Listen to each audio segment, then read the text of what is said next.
Welcome to the Ideal Investor Show. This is the podcast where we help you challenge your mindset and discover where you are. Tired of stories about other people's success? We can help you change your life, determine your time freedom point, and join us on the journey to financial success. Let's go. Hey guys, welcome to another episode of the Ideal Investor Show. Today I want to first report something to you and then go a little bit to a meta perspective, like big picture, and looking at what's going on a bigger picture perspective. I saw an article written about a place in California, somewhere where Sacramento and San Francisco is, and then more inland where there's quite a bit of open space. And there is a company that wants to build a new city. They currently, as a working title, they call it the Forever City. And what they want to do is apply all kinds of new environmentally friendly, but also from a zoning perspective and a real estate perspective and efficiency perspective, go different ways. For example, and some of it is not really different, it's just kind of like renewing, because there were times when you build real estate where you said, okay, at the bottom of the building that we're building or of the block that we are developing, we have all kinds of stores and shops and things and services and so forth. And in the back, we have maybe some storage and so forth and so forth. And then on top, we have apartments or townhouses or other living spaces. This kind of like multi-use type of real estate is one idea that used to exist and then it went away. Or to have like little clusters of like 4-plexes or 6-plexes instead of these huge apartment complexes where everybody has kind of like their private space but in a small community, and ideas like that. So they call it Forever City. And what that article was actually saying is that this company had bought all this land to really basically be able to bring all the zoning and everything together, make a real comprehensive plan, and then get the public to vote if they want to actually approve these changes to the use of the land, and then the authorities in the current county to approve the same thing and ultimately start building. And the article spoke about that originally the idea was first ask the public and then work with the basically county regulators, planning department, blah, blah, blah.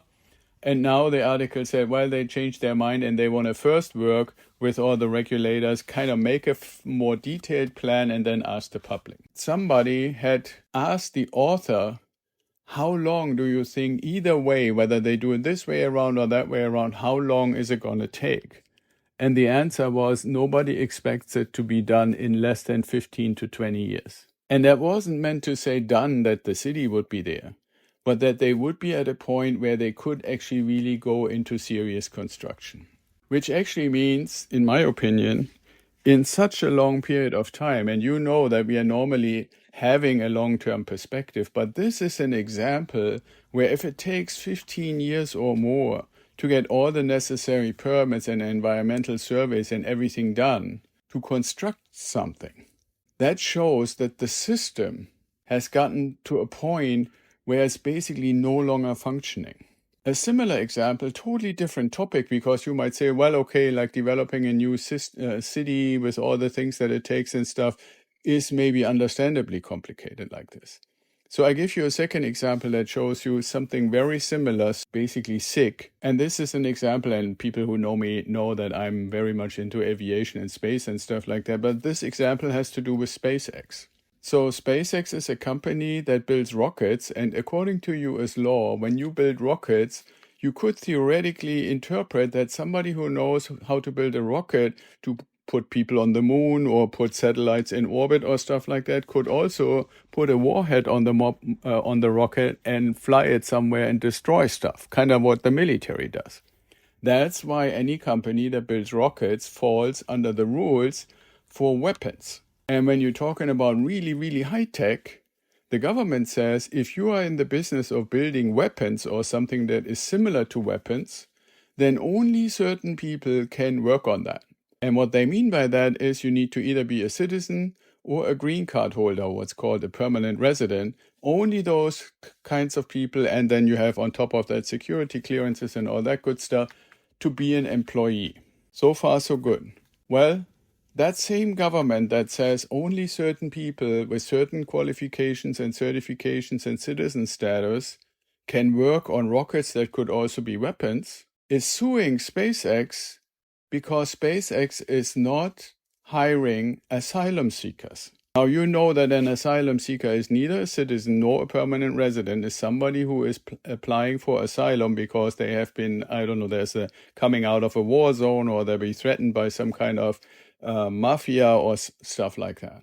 So if the company were to hire asylum seekers, they would violate the rules that apply to companies who make weapons-like things, like rockets. And if they don't hire them, the same government is suing them for not hiring these people.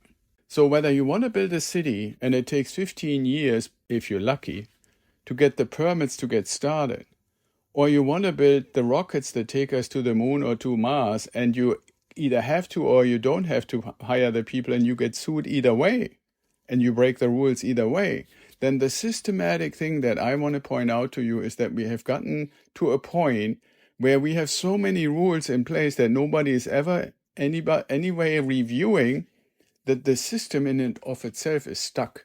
We can't do anything anymore without breaking some kind of set of rules. And that is really, really dangerous. So I'm not saying I have a solution. I've heard from some people who actually suggest, shouldn't we have something in the Constitution that says, you know, all the rules that get to be 10 years old or 15 years old, or however, whatever the time frame is, should be reviewed, and maybe even the public should vote on, should we keep them or should we get rid of them? But since there is no such thing, constantly new regulations, new guidelines are being passed by Congress, by the city, by the county, by all kinds of institutions. And they make it to a point that we are rapidly approaching where you cannot do anything anymore and stay within the law. That should give us pause and ask ourselves, is that survivable? Is that competitive? Or are we maneuvering ourselves into like basically a corner that we cannot get out anymore? So I just wanted to put that in, because if you ever want to do something innovative, you have to deal with that jungle of regulations that may ultimately mean, however good your idea is, it has no chance to succeed, not because it's a good idea or not because it cannot get funding, but because you cannot get approval. So that's scary to me. I don't know what you're thinking about it, but I would love to hear your thoughts and your comments. And by the way, if you like to talk about this kind of stuff or investing in real estate, which is our main topic most of the time, then please go to idealinvestorshow.com, find the button to book a call, and let's have a conversation so I can talk to you about your opinion on the jungle of regulations. But more importantly, I would love to talk to you about real estate investing and how I can help you to become a successful investor, even in this environment that we are facing these days. So be well and stay safe, and I'll talk to you tomorrow.